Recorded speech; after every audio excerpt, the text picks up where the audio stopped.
The Constitution of India, Preamble.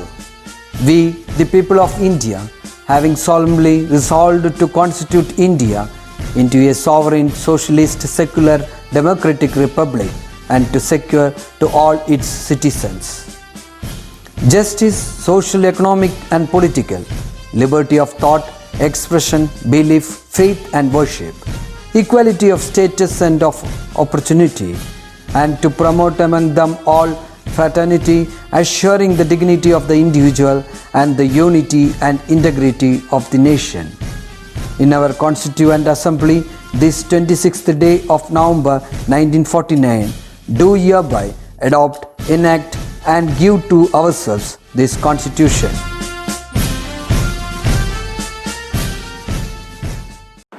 Hi students, ഇന്നത്തെ social video class ഒരു പുതിയ അന്തരീക്ഷത്തിൽ തുടങ്ങാൻ ഒരാഗ്രഹം ടീച്ചർക്ക്.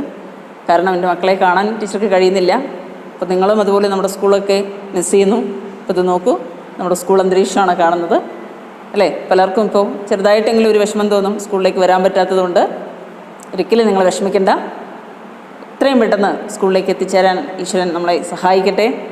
അതിനുവേണ്ടി നമ്മളും വളരെയധികം പരിശ്രമിക്കണം. നിങ്ങൾക്കറിയാലോ ഇന്നത്തെ അല്ലേ കോവിഡിൻ്റെ പശ്ചാത്തലം വളരെയധികം വ്യാപകമായിരിക്കുകയാണ്. അപ്പോൾ വീട്ടിലാണെങ്കിലും വളരെ സുരക്ഷിതമായിട്ട് നിങ്ങൾ ഇരിക്കണം.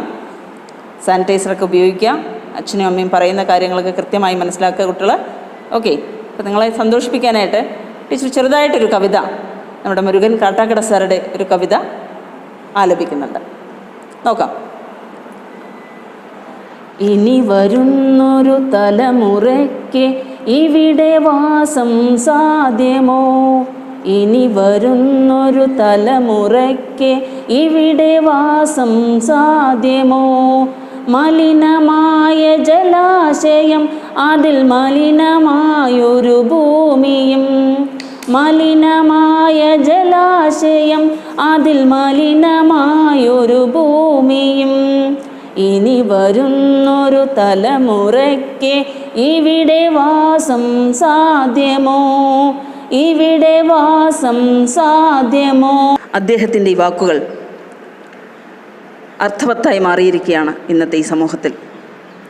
ഇനി വരുന്ന തലമുറയ്ക്കെങ്കിലും അതിജീവനത്തിൻ്റെ നല്ല നാളുകൾ ഉണ്ടാവട്ടെ എന്ന് പ്രാർത്ഥിച്ചുകൊണ്ട് ഇന്നത്തെ ക്ലാസ്സിലേക്ക് നമുക്ക് പോകാം. എല്ലാവരും റെഡിയല്ലേ? Okay. Welcome back to our social studies class. Let us revise what we learned in the last class. The highland lies well above the sea level. So, climate is favorable for the growth of tea, coffee, cardamom, pepper, ginger and turmeric. Do you know what climate is suitable for the growth of these crops? Yes, cool and pleasant climate. Temperature ranging from 28 degrees Celsius to 32 degrees Celsius. Many foreigners came to India because of the fame of these spice crops. That is cardamom, pepper, ginger, etc. But now the production of these crops have declined. Why you know? Because of the climate change and misuse of land, construction work or building flats, etc. That is including the misusing of land. Now tell me, which are the crops that the highland region is suitable for? Why can these crops be cultivated in the highland? Haven't you learned in the previous class? Yes. Let us see to the contribution of John Joseph Murphy on the screen. John Joseph Murphy. This Irishman is considered as the father of rubber cultivation in India. Along with some friends, he started cultivating rubber on the banks of the Periyar near Aluva in 1902. Later, he began cultivating rubber on a commercial scale at NTR near Mundakayam in Kottayam district. Mr. Murphy was not merely a planter. Apart from arranging pensionary benefits for the laborers. He built places of worship and schools for the villagers. Now, tell me, which is the next region? Yes, Midland.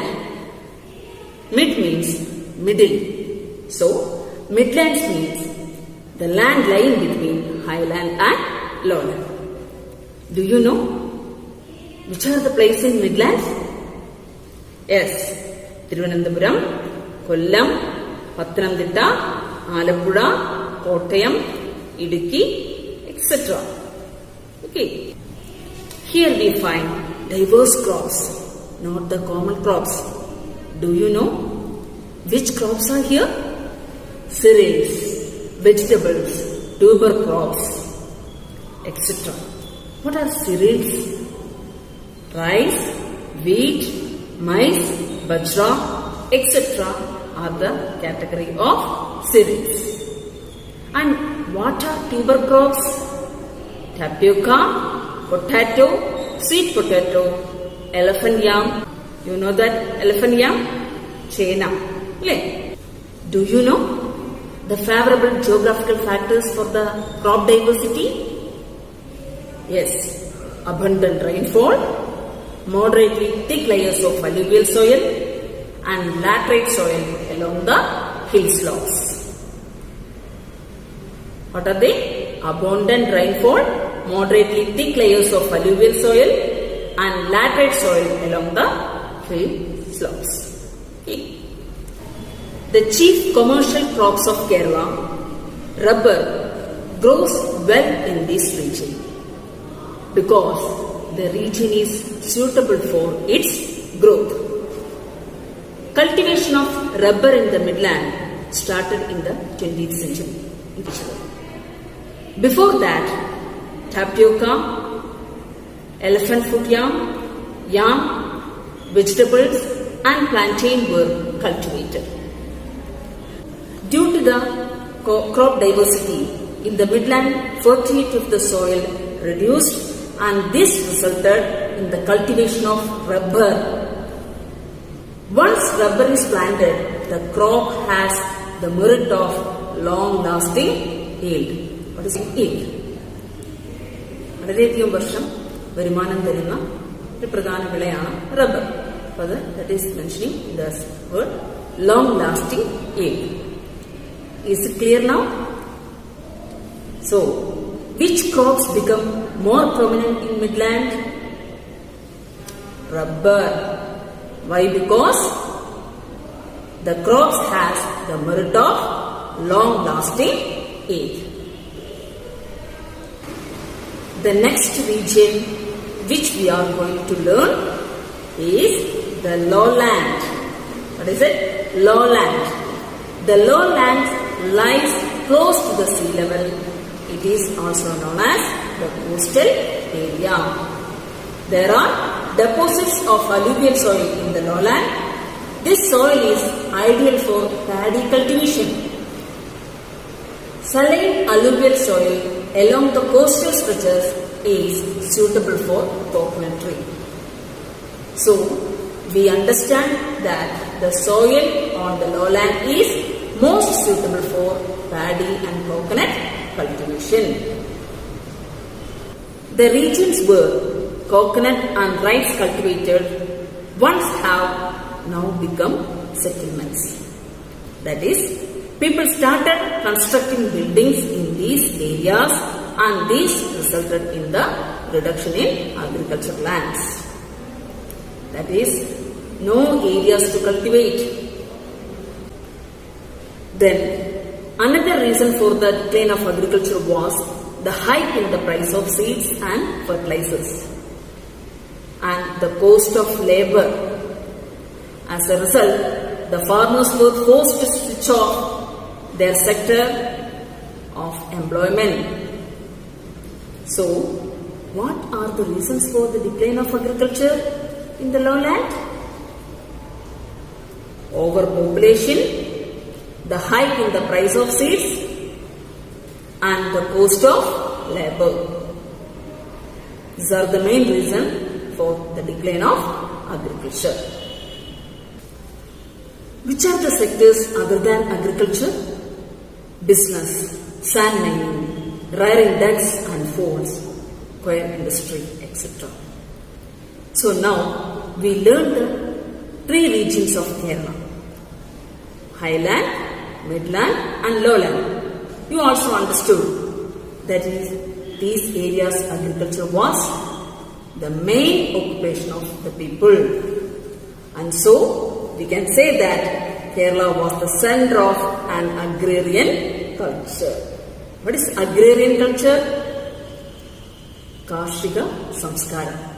കൃഷിക്ക് പ്രാധാന്യം നൽകി കൃഷി ഉപജീവനമായി ജീവിക്കുന്ന ജനങ്ങളുടെ നാടാണ് കേരളം. അതുകൊണ്ട് കേരളത്തെ കാർഷിക സംസ്കാരത്തിന്റെ കേന്ദ്രമായി വിശേഷിപ്പിക്കുന്നു. Okay, having you heard of some proverbs related to agriculture said by our grandparents or parents, especially during this Karkadagam and Chingam season? You just recollect all those proverbs. Any idea? I will give you an example. കുംഭത്തിൽ മഴ പെയ്താൽ കുപ്പയിലും മാണിക്യം, കുംഭത്തിൽ നട്ടാൽ കുടത്തോളം ചെയ്യും. Now, here comes an activity for you. Write at least 10 proverbs based on agriculture and write it in your file. Okay. Next topic, changing land use. Here is a table showing the variation of the land area of some important crops in Kerala over the past 50 years. Go through this table and write the answers for the questions given in the textbook in your file. First question, identify the crops that recorded a reduction in land area. Second question, identify the crops whose land area decreased the most. Third question, identify the crops whose land area increased. So we understood from the table that there is a drastic change undergone in land use. What are the reasons? The reclamation of paddy fields and ponds for other uses, destruction of hills,